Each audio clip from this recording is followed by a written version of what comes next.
ചട്ടമ്പി സ്വാമികൾ വിപ്ലവകാരിയായ സന്യാസിയാണ്. സന്യാസ പാരമ്പര്യത്തെ അദ്ദേഹം വ്യത്യസ്തമായ രീതിയിൽ നമുക്ക് മുന്നിൽ ആവിഷ്കരിച്ചു. അദ്ദേഹത്തിൻ്റെ വാക്കും പ്രവൃത്തിയും അത് നമുക്ക് ബോധ്യപ്പെടുത്തി തരും. അദ്ദേഹത്തിൻ്റെ ഒന്ന് രണ്ട് വാക്യങ്ങൾ ഞാൻ ഉദ്ധരിക്കാം. വാക്കുകൾ മാത്രമല്ല, എഴുത്തുകൾ പോലും നിർമ്മിക്കുന്നത് ജനങ്ങളാണ്. എഴുത്തുകൾ നിർമ്മിക്കുന്നതിനുള്ള കാരണമായിരിക്കുന്നത് ജനങ്ങൾ ഉപയോഗിക്കുന്ന വാക്കുകളത്രേ. വൈയാകരണന്മാരല്ല, ജനങ്ങളാണ് വ്യാകരണ നിയമങ്ങളുടെ പോലും നിർമ്മാതാക്കൾ.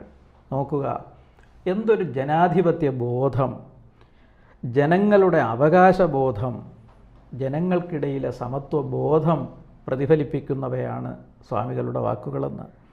ഇതാണ് മലയാളത്തിലെ ജനകീയ വ്യാകരണ രചനയ്ക്ക് അദ്ദേഹം കാരണക്കാരനായത്, ജനവ്യവഹാര ഭാഷ സ്വീകരിക്കാൻ ഇടയായത്, വരേണ്യരുടെ ഭാഷയെയും വ്യവഹാരത്തെയും നിരാകരിച്ചുകൊണ്ട് ജനങ്ങളുടെ ഭാഷയിൽ, ഗദ്യഭാഷയിൽ അദ്ദേഹം തൻ്റെ രചനകൾ നിർവഹിച്ചതിൻ്റെ ഒക്കെ യുക്തി ഈ വാക്യത്തിൽ നിന്ന് നമുക്ക് മനസ്സിലാക്കാം.